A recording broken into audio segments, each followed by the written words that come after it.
Welcome back to Laramie Live on KOWB. My pleasure to welcome back to the program U.S. Senator for the great state of Wyoming, John Barrasso, is on the phone with us today. How are you?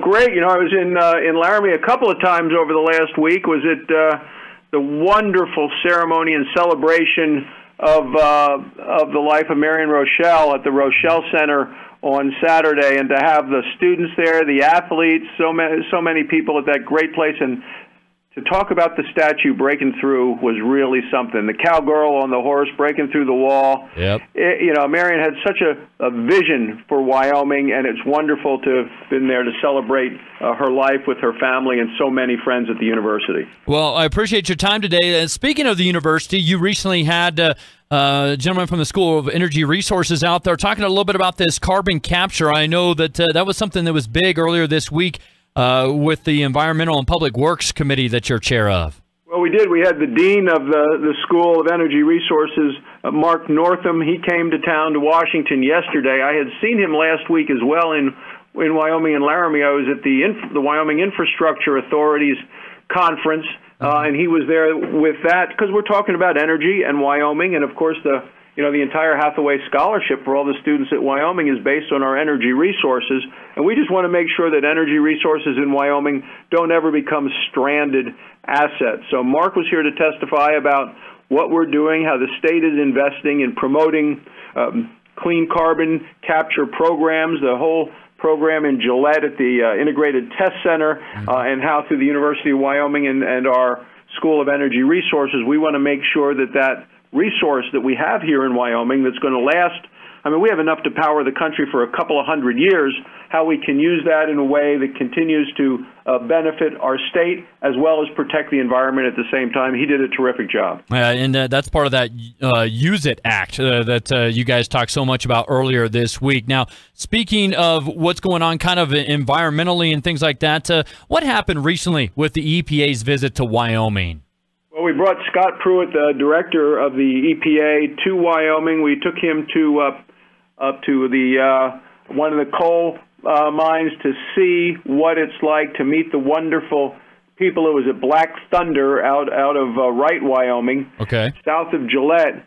And they have 1,000 people working there. He got to see the drag line, see the equipment, and also see what happens with reclamation, where you take an area where coal has been harvested and then the land is put back in the same, if not better, condition than it was beforehand. And when you take a look at before and after, many people think it looks better after than it was before the coal was taken out in the first place.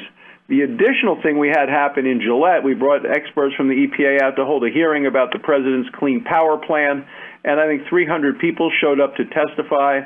They went from 9 in the morning till 8 at night, and many, many people had a chance to express their opinions about the fact that Wyoming does it right. We need the energy. We have the energy. There is a gap between renewable and reliable energy. We need it all. We need the renewable and the reliable, meaning the coal, the oil, the gas, uranium, for times when the sun doesn't shine and the wind doesn't blow. And the hearing basically highlighted the fact that we have to be able to use the resources that we have and do that in a responsible way. Do you feel that was well received by Pruitt and his administration there in the EPA?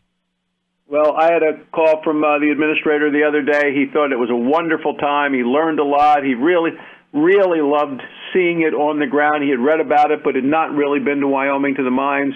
He was Attorney General in Oklahoma, and he stood shoulder to shoulder with Wyoming when we continued to sue the federal government over the overreach in the Obama administration, the overreach that was so punishing with their regulations that made it that much harder for us to use our coal. When President Obama was running for office, he said he would bankrupt the coal companies.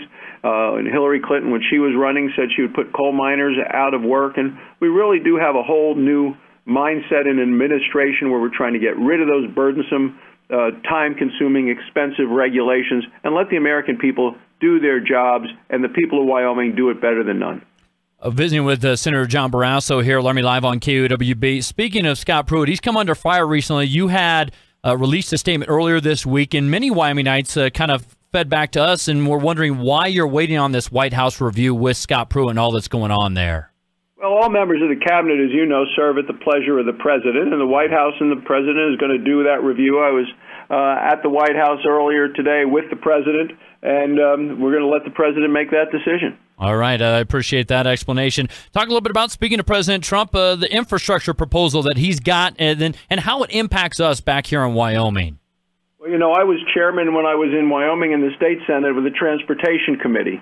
So as the chairman now of the Environment and Public Works Committee, I want to make sure that Wyoming's voice is heard loud and clear, to the point that we need to continue to show Washington that one size doesn't fit all, and that what works maybe in New York or Southern California doesn't work in Wyoming. So I've had 12 different people from Wyoming come to Washington to testify, like Mark Northam this week, but also had the head of WYDOT, the Wyoming Department of Transportation, Bill Panos, has come. We've had the head of Game and Fish. We've had the one person after another, the Infrastructure Authority, people out of the governor's office, all to say that Washington's approach is maybe the right one some places, but it's not. They're coming out with a one-size-fit-all. It doesn't work in Wyoming, and we have special needs in a time and a place where we have low population and large land areas, and that so much of the effort on and the impact on our roads, especially going right through there in Laramie, you know, on I-80, is the commerce from L.A. to Chicago, and it's not the people just driving back and forth from Laramie to Cheyenne or Laramie to Rollins. It's the big trucks that are hitting the road, and so there's a national responsibility, not just a state responsibility, from an infrastructure standpoint for our highways. Do you really feel that the message is getting through back there, that we need some more help out here in the West in Wyoming? Well, I believe it is, and one of the members of the committee, she's from Nebraska, and she was chair of the Transportation Committee in the Nebraska Senate. I was in the Wyoming Senate. So, you know, we have a lot of I-80 covered with her in Nebraska and me in Wyoming, all with an effort to try to make sure that the Rocky Mountain West and the West is certainly protected. Visiting with Senator John Barrasso. Did have a question from a listener of ours who wanted to ask you specifically, what is the administration doing right now to try and pay down the national debt? Because you hear so many reports across various media just how deep this country is in debt. What's going on out there in Washington, D.C. and Congress and with you in the Senate about trying to pay down the national debt, if you don't mind me asking? Well, the debt has continued to grow, you know, and it's interesting when we think about things, Dave, because, you know, years and years ago when I was a little kid, so much of government spending went for construction of things, whether it was the Brooklyn Bridge or the Golden State the Golden Gate Bridge, any of those things. But now we're spending so much money on consumption, and whether that's Medicare, whether it's Social Security, Medicaid, different issues, there has been a shift, and as our society has aged, what we see is 10,000 baby boomers turning 65 every day, and with that happening, the number of people joining Medicare and Social Security continues to increase, and there are not as many workers per capita to take care of those needs. So that's one of the big issues of spending. What we've done recently with tax cuts has been a significant stimulus to the economy. We have more people working now. We have millions more people working since President Trump was elected. They're getting to keep more of their hard-earned money, and the tax cuts, and the president was talking about that today when I was with him, how they've stimulated the economy and jobs and hiring, as well as tax revenue to come in. But we need to continue to focus on the impact of all of the spending that is done, because we have a tremendous debt that is going to be on the generations to come. Is there any talk in terms of action to start paying that down at all at this point? Well, you could cut out a lot of spending, but my worry is that we want to make sure we have a strong military, and no matter what you cut out, until you deal with the tidal waves of Medicare and Social Security, realistically, you're not going to make a sizable dent in the debt. Okay. All right. And lastly, real quick, I know we've got hearings going on with Secretary of State Mike Pompeo. How are things going there? Because I know that you had a chance to drill him on a number of different topics, particularly international topics, earlier on today. Yes. I think he's the right person for the job.